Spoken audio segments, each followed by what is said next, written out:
Hello everyone, this is Doug again. This is Genesis 3, the fall of man. I'm going to try to get through, I should, it's about 24, 25 verses. Once again, I'm reading out of the Life Application Study Bible because it helps me understand a little better.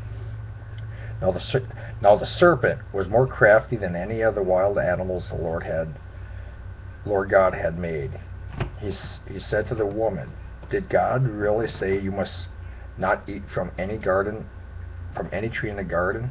The woman said to the serpent, "We may eat fruit from the trees in the garden, but God did say you must not eat from the tree that in the middle of the garden, and you must not touch it, or you will die."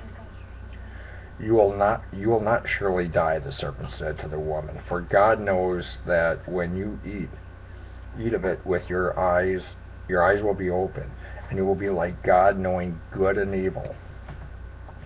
When the woman saw that the fruit of the tree was good for food and pleasing to the eye, and also desirable for gaining wisdom, she took some and ate it.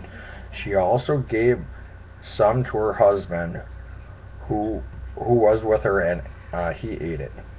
Then the eyes of both of them were opened, and they realized that they were naked. So they sewed fig leaves together and made coverings for themselves. Verse 8. Then the man and the wife heard the sound of the Lord God as he was walking in the garden in the cool of the day, and they hid from the Lord God among the trees of the garden. But the Lord God called to the man, "Where are you?" He answered, I heard you in the garden, and I was afraid of you because I was naked, so I hid." And he says, "Who told you that you were naked? Have you eaten from the tree that I commanded you not to eat from?" The man said, "The woman you put here with me, she gave me some fruit from the tree, and I ate it." Then the Lord God said to the woman, "What is this you have done?" The woman said, "The serpent deceived me, and I ate it."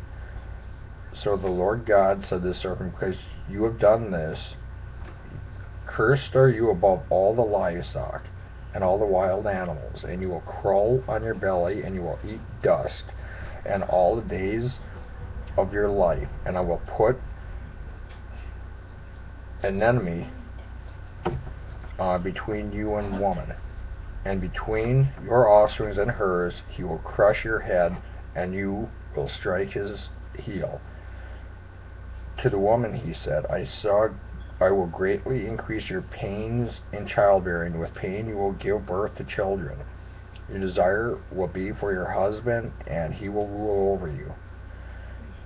To Adam he said, "Because you listened to your wife and ate it from the tree about which I commanded you, you must not eat of it.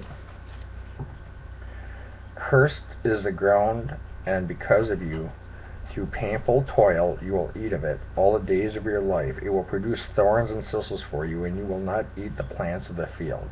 By the sweat of your brow you will eat your food until you return to the ground, since from it you were takers. For dust you are, and the dust you will return. Verse 20. Adam named his wife Eve because she would become the mother of all living. The Lord God had made garments of skins for Adam and his wife and clothed them. And the Lord God said, "The man has now become like one of us, knowing good and evil.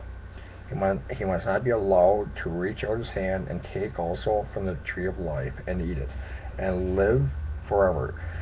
So the Lord God banished him from the Garden of Eden to work the ground from which he had been taken, since he had been taken. After he drove the man out, he placed on the east side of the Garden of Eden a cherubim and a flaming sword flashing back and forth to guard the way to the tree of life. What's really important about this is where God banished Adam and Eve from the Garden of Eden. And And the point about that is that they were disobedient, and what God told them that they were going to be cursed, they were going to have not just a physical, they weren't going to just live, prior to that they would live on earth forever. And now they're going to suffer physical death. That was important, but more importantly, they're going to have a spiritual death, which means is that they're going to lose that communication that they had with God. That's one thing about life. You know, we all get tempted from things. There's so many things that tempt us and try to drive us away from the straight and narrow path. There's things that we lust over, or we envy, and there's times that there's things that we want from other people, such as new cars, new house, and there's things like that that are going to tempt us. But more importantly is that we must be obedient. But it was very, very necessary for Adam and Eve to fall, and we'll learn that on chapter 4 tomorrow. And tomorrow's lesson is going to be about Cain and Abel. So, God bless. Take care.